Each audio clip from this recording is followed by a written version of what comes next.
Hello student, 10th ICSC में physics में आपका स्वागत है। इसमें एक लास्ट क्वेश्चन पहले चैप्टर का आपको मिल जाएगा, जिसमें एक रॉड होती है जिसकी लेंथ हमारे पास में L है और इसके एंड्स पे दो रिएक्शन फोर्स अप साइड लग रहे होते हैं R1 एंड R2।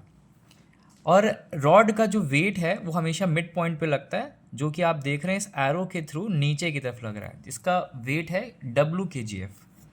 तो अभी हमने क्या करा है कि इस यहाँ से यहाँ तक की जिसके अबाउट हमको निकालना है डिस्टेंस अगर देखें तो L/2 हो जाएगी, हाफ हो जाएगी पूरी लेंथ की, क्योंकि ये मिड पॉइंट है।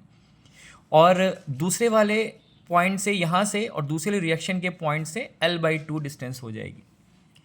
फिर हमने क्या करा कि दो फोर्सेस रिएक्शन फोर्स ऊपर की तरफ लग रहे हैं, तो इन दोनों को ऐड कर दिया। टोटल ऊपर कितना फोर्स लग रहा है, R1 + R2 लग रहा है, और अपोजिट डायरेक्शन में लगने वाला फोर्स जो है वो W है नीचे की तरफ। तो हमने क्या करा कि R1 + R2 ऊपर वाले लगने वाले फोर्सेस को ऐड कर दिया, जो कि नीचे वाले फोर्सेस के बराबर हो जाएगा। तो इसमें फोर्स एक ही लग रहा है, तो हमने एक फोर्स W को आपको बराबर दिखा दिया है। तो एक हमारे पास ये इक्वेशन बन जाती है। इसके बाद आपको मोमेंट ऑफ फोर्स से दूसरी इक्वेशन निकालनी होती है, जिसमें हम ये देखते हैं कि जहाँ पे जिसके अबाउट हमें निकालना है O के अबाउट निकालना है, तो हम R1 को ऐसे रोटेट करते हैं अपनी तरफ। O पे मान लीजिए आप खड़े हैं, तो R1 रिएक्शन फोर्स एरो जो है वो ऊपर की तरफ है, वो आपकी तरफ आ रहा है। तो अगर ऐसे घुमा दें इसको तो ये क्लॉकवाइज मोमेंट को दर्शाएगा। और अगर R2 इधर की तरफ देखें, ये ऊपर की तरफ है, आप यहाँ खड़े हैं, तो ये R2 का रिएक्शन फोर्स ये एंटी क्लॉकवाइज घुमाएगा। और हमारे पास प्रिंसिपल ऑफ मोमेंट से क्या होता है कि principle of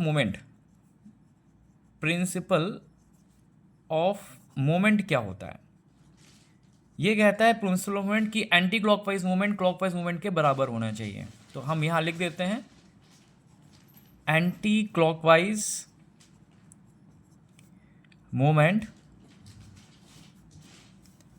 is equals to clockwise moment.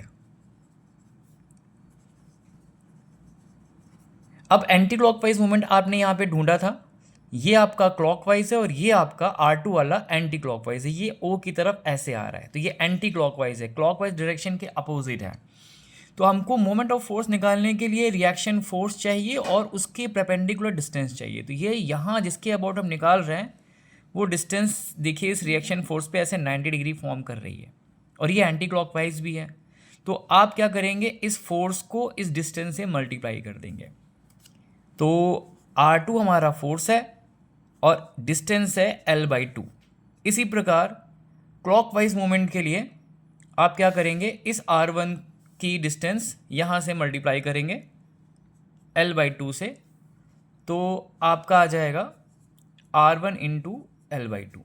ठीक, अब दोनों इक्वल हो गए हमारे पास में, एंटी क्लॉकवाइज मूवमेंट और क्लॉकवाइज मूवमेंट। L/2 को आप काट सकते हैं, तो आप देख पा रहे हैं कि हमारे पास जो रिएक्शन फोर्सेस हैं वो भी आपस में इक्वल आ गए। अब ये हमारी दूसरी सिचुएशन है, इसको आप पहली सिचुएशन में अगर आप रख दें, R1 + R2 की जगह फिर से R1 रख दें, इस वाले R2 की जगह पर ये वाली वैल्यूज़ आप रख दें इस पर, तो आपको W के इक्वल मिल जाएगा। अब आप 2R1 ऐड करेंगे, 2R1 मिल जाएगा W। तो R1 की वैल्यूज़ W के टर्म्स में आप W/2 निकाल सकते हैं, क्योंकि R1 और R2 बराबर हैं, तो इसलिए रिएक्शन फोर्स जो दूसरे एंड पे लग रहा है वो भी आपका W/2 के इक्वल हो जाएगा। Thank you.